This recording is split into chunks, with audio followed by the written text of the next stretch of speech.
सरसगट कुणबी प्रमाणपत्र द्या अशी मागणी मनोज जरांगे पाटील यांनी केलेली आहे आणि महाराष्ट्रभर सर्वत्र आपण पाहतो त्यांच्या समर्थनामध्ये गावागावामध्ये मोठ्या प्रमाणामध्ये त्यांचं समर्थन होताना आपण पाहतोय आणि नेमकं त्यांनी ते उपोषण मागे घेतलेलं असताना खऱ्या अर्थानं चर्चेला प्रश्न आलेला आहे गेल्या महिन्याभरापासून, ते म्हणजे पंजाबराव देशमुख आणि मराठा आरक्षण।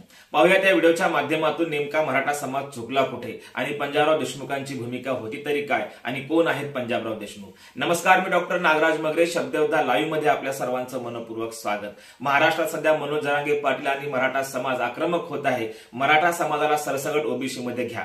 खरं तर ह्या मागणी करण्याची वेळ मराठा समुदायावर का आली, काय त्याची कारण आहेत आपण पाहणार आहोत। पहिल्यांदा आपल्या लक्षात घ्यावं लागेल की पंजाबराव देशमुख नेमके कोण होते। खरं तर पंजाबराव देशमुख हे 27 डिसेंबर 1898 ला जन्मलेले पंजाबराव देशमुख स्वतंत्र भारताचे कृषी मंत्री होते आणि मग कृषी मंत्री असताना त्यांनी जी काही बहुजन समाजासाठी, एकूणच मराठा समुदाय आणि बहुजन समाजासाठी केलेलं कार्य खरं तर फार महत्वाचं आहे।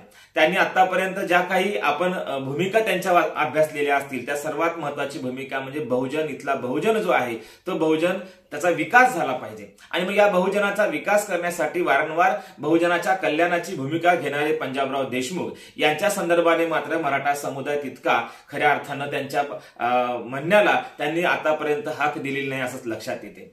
ही वेळ मराठा समुदायावर का आली, पंजाबराव देशमुखांचं त्या काळात ऐकलं असतं तर ही मराठा समुदायावर वेळ आलीच नसती असं देखील आपण सोशल मीडियाच्या माध्यमातून बघत असतो। आणि मग हे किती खरं आहे। खरं तर शिवाजी शिक्षण संस्थेच्या माध्यमातून खऱ्या अर्थानं विदर्भामध्ये शिक्षणाची गंगा घेऊन जाणारे आणि विदर्भामध्ये खऱ्या अर्थानं विदर्भातले कर्मवीर भाऊराव पाटील म्हटलं तरी काही वावगं ठरणार नाही, कारण विदर्भातील बहुजन समाज शिकला पाहिजे, तो सुधारला पाहिजे अशी भूमिका घेऊन चालणारे स्वतंत्र भारताचे खरं तर कृषी मंत्री असलेले डॉक्टर पंजाबराव देशमुख यांची भूमिका त्या काळामध्ये काय होती।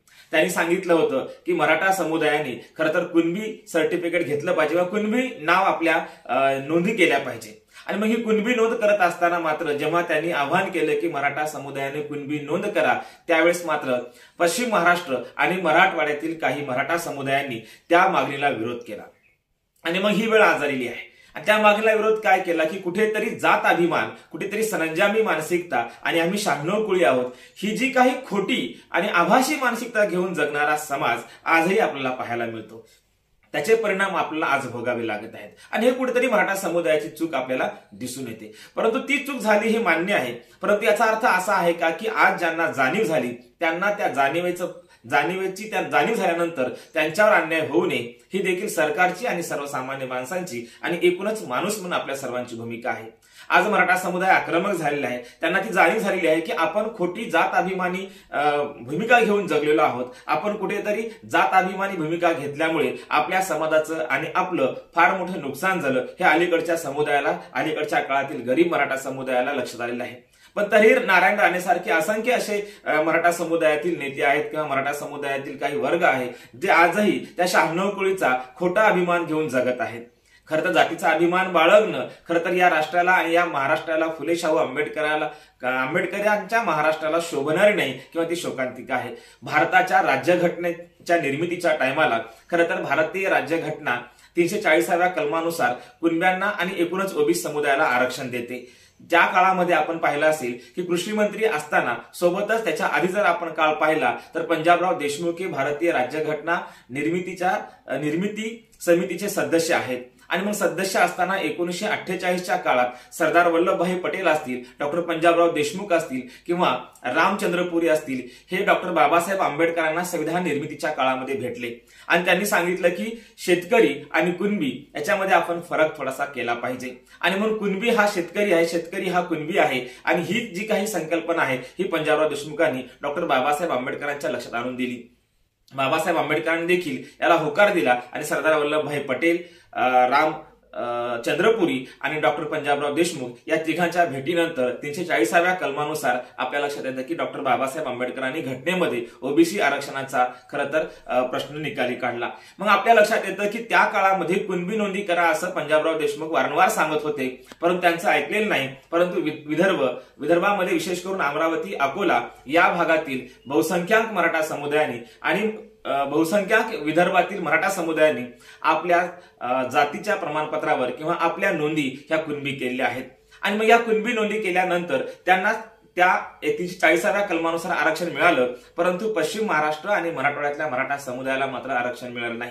कारण त्यांनी जे खोटा जात अभिमान बाळगला होता त्या जात अभिमानातून त्यांच्या नोंदी झाल्या नाहीत आणि त्या नोंदी नाही झाल्यामुळं ते खरं तर त्यांना कुणबी प्रमाणपत्र मिळालं नाही. परंतु आज मात्र त्या अडचणी येत आहेत. आज खऱ्या अर्थानं मराठा समुदायाला डॉक्टर पंजाबराव देशमुखांच्या त्या काळच्या विधानाची, त्या काळच्या भूमिकेची आज खरं तर त्यांना कुठेतरी वाईट वाटत असेल.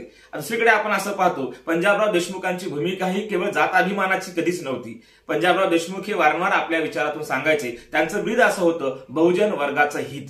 आणि मग बहुजन वर्गाचं हित म्हणूनच मी आपल्याला म्हटलेलं आहे की खरं तर विदर्भातील रयतेचं कार्य करणारे आणि विदर्भात खऱ्या अर्थानं शिवाजी शिक्षण संस्थेच्या माध्यमातून रयत उभी करणारे ते दुसरे कर्मवीर भाऊराव पाटील आहेत. आणि मग त्यांचं जे काही ब्रीद होतं बहुजन वर्गाचं हित, आणि त्याच्यानंतर ते बऱ्याच वेळा आपल्या भूमिका मांडत असताना ते म्हणतात, तलवार विसरा, जातीभेद पुरा आणि सेवाभाव धरा.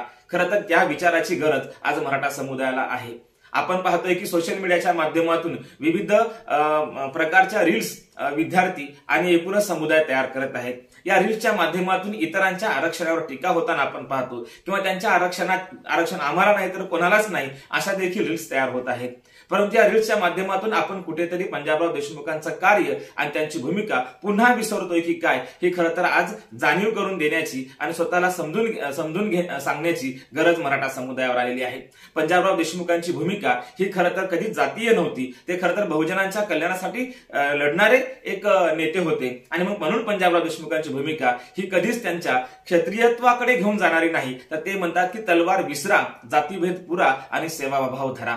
म्हणजे एकूणच काय तर तुकोबारायांच्या भाषेत सांगायचं झालं तर रंजल्या गल्ल्यांसाठी कार्य करणारे खऱ्या अर्थानं पंजाबराव देशमुख आपल्याला दिसून येतात. आणि मग पंजाबराव देशमुखांची आजच्या काळातही किती नितांत गरज आहे, त्यांच्या विचारांची किती गरज आहे हे आपल्याला लक्षात येईल. खरं तर आज आपण पाहतोय की आम्हाला नाही भेटलं तर कुणालाच नको अशी भूमिका घेण्यापेक्षा खरं तर या रील्सच्या माध्यमातून ते आमचंच आहे आणि आम्हाला आमच्या हक्काचं आरक्षण मिळालं पाहिजे ही भूमिका खरं तर नेत्यांची, नेतृत्वाची आणि मराठा समुदायाची आणि एकूणच सोशल मीडियावरील खरं तर व्हॉट्सअप विचारवंतांची आणि सोशल मीडियावरच्या विचारवंतांनी ह्या पंजाबराव देशमुखांच्या भूमिका समजून घेतल्या पाहिजे. आपल्या जातीचा खोटा अभिमान बाळगल्यामुळे, 96 कुळी असल्यास खोटा अभिमान बाळगल्यामुळे आज मराठा समुदायावर वारंवार आपण पाहतोय की भटकण्याची वेळ आलेली आहे. गेल्या 42 वर्षापासून इथले राजकीय पक्ष, प्रस्थापित मराठा, प्रस्थापित राजकारणी हे मराठा समाजाची खऱ्या अर्थानं आरक्षणाच्या संदर्भामध्ये टिंगलच करत असताना आपल्याला दिसून येतात. कुठलीच मागणी मान्य करायची नाही आणि त्या मागणीला फक्त अभ्यास करायचा, परंतु ती मागणी मान्य करायची नाही आणि वारंवार मराठा समुदायाचं या आरक्षणाच्या संदर्भाने खरं तर फसवणूक होताना आपल्याला दिसून येते. 1881 ची जनगणना असो किंवा बॉम्बे गॅझेट असो, या दोन्ही जर आपण दस्तावेजचा विचार करायला गेलं तर याच्यामध्ये कुणबी आणि मराठामध्ये कुठलाही भेद नाही. आणि आजही आपण पाहतो विदर्भातली मुलगी मराठवाड्यात दिलेली असते. खरं तर विदर्भातला जावई हा कुणबी असतो आणि मुलगी मात्र कुणबी नसते. ही खरं तर शोकांतिक आहे. आणि ह्या नोंदी न करण्यामुळे जे 1948ला त्या काळामध्ये पंजाबराव देशमुखांनी सांगितलं होतं की आपण कुणबी अशा नोंदी करा आणि त्या नोंदी या समुदायाने केल्या नाही, त्याचा फटका आज समाजाला बसत आहे. म्हणजे विदर्भात ओबीसी असलेला मराठा समुदाय सुद्धा ओबीसी मध्ये मराठा समुदायाला नको असे विदर्भातले कुणबी म्हणतात. त्यामुळे आपल्याच भावाला आरक्षण नको अशी देखील भूमिका येताना आपल्याला दिसून येते. आणि मग याच्या माध्यमातून आपल्याला एकच करायचं आहे, या व्हिडिओच्या माध्यमातून मला तुम्हाला एकच सांगायचं होतं की मराठा बांधवांनी खरं तर हे आंदोलन करत असताना मनोज जरांगे पाटलांचा एकूणच जो काही त्याग आहे तो त्याग आपण लक्षात घेऊन त्यांच्या आंदोलनाला गालबोट लागणार नाही, त्यांच्या भूमिकांना गालबोट लागणार नाही आणि त्यांच्या भूमिका जर आपल्याला समजून घ्यायच्या असतील तर पंजाबराव देशमुखांच्या खरं तर भूमिका काय होत्या, आरक्षणासंदर्भाने भूमिका काय होत्या, या अभ्यासकांनी, मराठा समुदायाने आणि इतर बहुजन समाजातील सर्व कार्यकर्त्यांनी आणि एकूणच समुदायांनी या भूमिका लक्षात घेतल्या पाहिजे की पंजाबराव देशमुखांची भूमिका जातीय नव्हती, जात अभिमानी नव्हती, सरंजामी भूमिका नव्हती, तर बहुजनांचं कल्याण व्हावं, रयत सुखी व्हावी, बहुजन सुखी व्हावा, त्याचं कल्याण व्हावं यासाठी ते विदर्भामध्ये शिक्षण संस्था उभ्या करतात. आज 1000च्या वर त्यांच्या शाळा त्यांनी काढलेल्या आहेत. तेवढंच नाही तर मोठमोठ्या शिक्षण संस्था, शिवाजी शिक्षण संस्था आपण पाहतो अमरावतीची, खरं त्या संस्थेच्या माध्यमातून शिक्षणाचा वटवृक्ष हा विदर्भामध्ये पंजाबराव देशमुख घेऊन गेले. मग या सर्व भूमिका बघितल्यानंतर लक्षात येतं की मराठा समुदायाचं नेमकं चुकलं कुठं. खरं तर मराठा समुदायाचं चुकलं इथंच की वारंवार आपण जी जात अभिमानी भूमिका घेऊन जगत असतो. मी 96 कुळी आहे, मी खरं तर 96 कुळी आहे म्हणून मी मराठा आहे, मी 96 कुळी आहे, ही भूमिका वारंवार मराठा समुदायानं, काही मराठा समुदायानं असं म्हणलं तर फार योग्य होईल, काही मराठा समुदायाने ही जात अभिमानाची भूमिका घेतलेली आहे. ही जात अभिमानाची भूमिका काल घेतलेली असल्या कारणाने आज या समुदायाला एवढी भटकण्याची वेळ आलेली आहे. दुसरीकडे आपण पाहतोय की सर्वाधिक मराठा समुदायाच्या आत्महत्या ह्या खरं तर शेतकऱ्यांच्या आत्महत्यामध्ये सर्वाधिक मराठा समुदायाच्या आत्महत्या आहेत. आपण पाहते गोखले इन्स्टिट्यूटने केलेला जो काही सर्वे आहे त्या सर्वेतून देखील असं सिद्ध होत आहे की मराठा शेतकऱ्यांच्या आत्महत्या मोठ्या प्रमाणात आहेत. एकीकडे शेती साथ देत नाही, निसर्ग साथ देत नाही, मालाला भाव नाही, अशा अवस्थेमध्ये आणि सर्वेकून घेरला गेलेला हा समुदाय आज फार बिकट परिस्थितीमध्ये जगत आहे. परंतु अशा प्रसंगी आपण जातीचा अभिमान न बाळगता आपल्या भूमिका आपण लक्षात घ्याव्यात आणि खऱ्या अर्थानं हक्काचं आरक्षण मिळवून घेत असताना इतर समुदायावर टीका न करता, इतरांच्या आरक्षणावर टीका न करता माझं मला हक्काचं कसं मिळेल यासाठी जर आपण भूमिका घेऊन किंवा डॉक्टर पंजाबराव देशमुखांची भूमिका घेऊन आपण लढलात तर नक्कीच आपल्या पदरात यश पडणार आहे. कालच्या चुका ह्या आज होऊ नये एवढीच अपेक्षा आपल्याकडून व्यक्त करता येते. एकूणच समाजानं कालच्या चुका आज करू नये हीच अपेक्षा आहे. धन्यवाद.